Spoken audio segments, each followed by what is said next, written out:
Episode 1. In the bustling city of Odi, nestled between the vibrant markets and the serene countryside, lived a family known not for their wealth but for their unbreakable bond.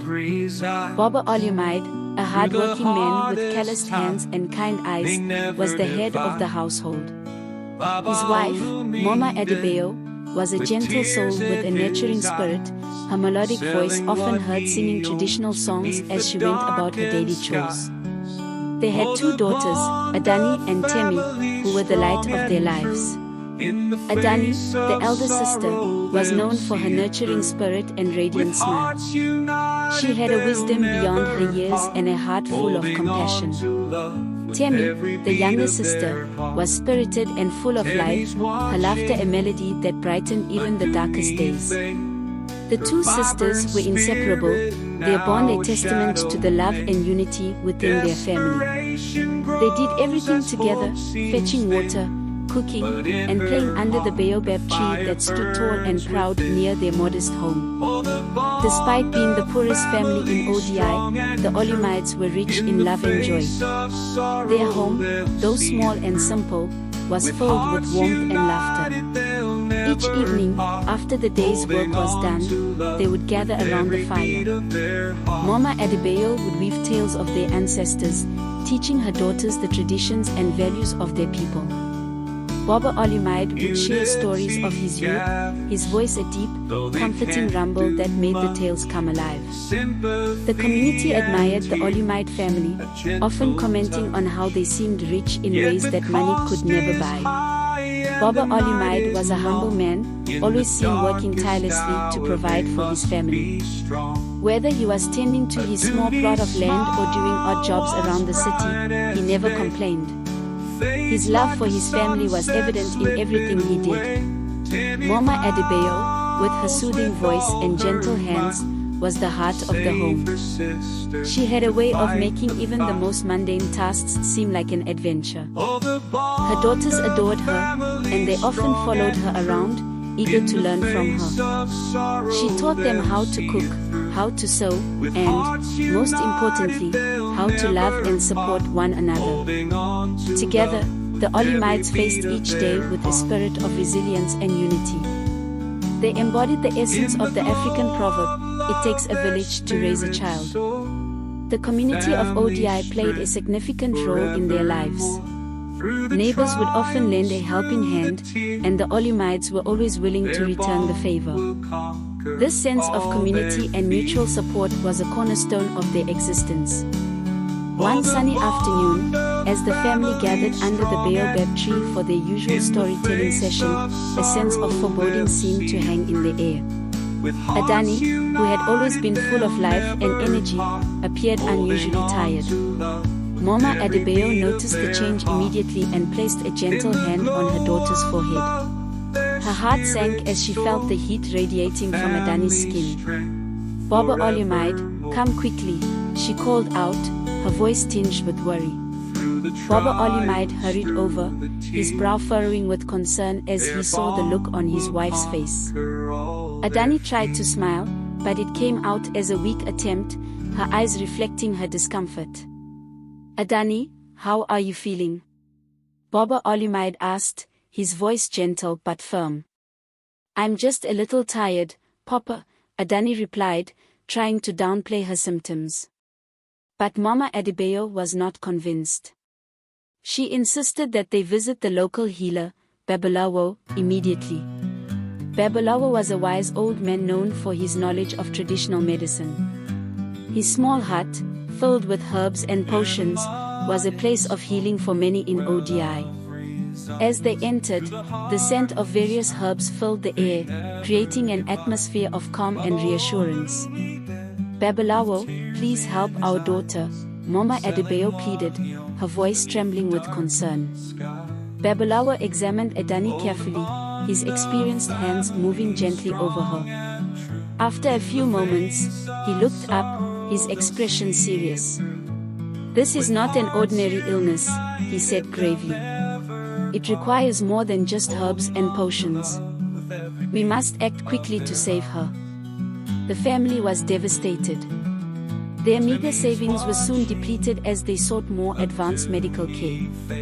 Baba Olumide sold their few belongings in a desperate attempt to raise money for treatment. The community, though sympathetic, could only do so much. The cost of the necessary treatment was far beyond their reach. Temi watched helplessly as her sister grew weaker each day. The vibrant energy that once radiated from Adani was now replaced with a pallor that frightened her. Temi vowed to do everything in her power to save her sister, even if it meant begging on the streets. She couldn't bear the thought of losing Adani, who had always been her protector and best friend. One evening, as the sun set and cast long shadows over their small home, Baba Olumide made a desperate decision. He would seek help from Chief Olumide, his childhood friend and one of the wealthiest men in ODI. Although they had not spoken in years, Baba Olumide hoped that their old bond would be enough to convince Chief Olumide to help. The next day, while visiting Adani at the hospital, Baba Olumide saw Chief Olumide in the hallway. With a heavy heart and a prayer on his lips, he approached his old friend. "Chief Olumide," he called out, his voice breaking. "Please, I need your help." Chief Olumide turned and saw Baba Olumide. His face softened with recognition and concern as he took in the sight of his old friend, now a man burdened with worry and sorrow. "Baba Olumide, what has happened?" he asked, his voice filled with genuine concern. Baba Olumide fell to his knees, tears streaming down his face. "My daughter, Adani, is very ill.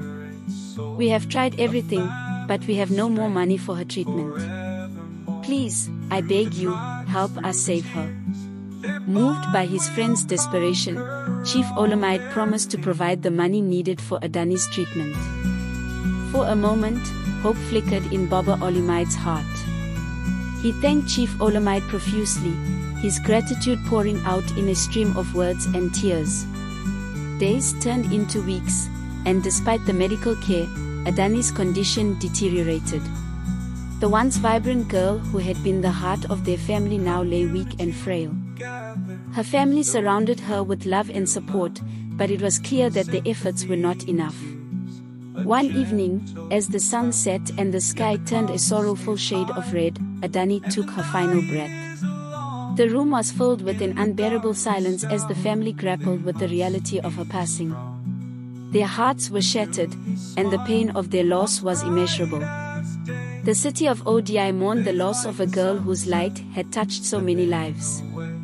Adani's funeral was a somber affair, attended by the entire community.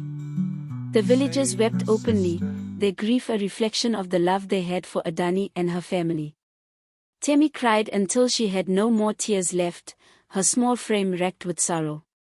Baba Olumide and Mama Adebayo tried to comfort her, but they too were drowning in their grief. The house that once echoed with laughter now stood silent, the weight of Adani's absence pressing down on them. Baba Olumide made a solemn promise at Adani's graveside to do everything in his power to lift his family out of poverty and ensure that they would never face such helplessness again. This vow became his obsession, and he swore that no sacrifice would be too great. As the days passed, Baba Olumide became increasingly consumed by his desire to fulfill his promise. He could not bear the thought of losing another family member to poverty and helplessness. The memory of Adani's suffering haunted him, fueling his determination to change their fate. Mama Adebayo, although deeply grieved, tried to maintain a sense of normalcy for Temi's sake. She continued to tell stories and sing songs, hoping to keep Adani's spirit alive in their hearts. But even she could not ignore the growing darkness in Baba Olumide's eyes. Their once peaceful home was now a place of sorrow and unspoken fears. The bond that had held them together through so much was strained, but not broken. The love they had for each other remained, a flickering flame in the midst of their grief. This marked the beginning of a journey that would test the very limits of their love and resilience. The promise Baba Olumide made at Adani's graveside set into motion a series of events that would challenge their faith, their unity, and their very understanding of what it meant to be a family. As they navigated the trials ahead, they would learn that true wealth lies not in material possessions, but in the strength of their bond and the love that connected them. The story of the Olimite family was far from over, and each chapter would reveal new depths of courage, sacrifice, and hope.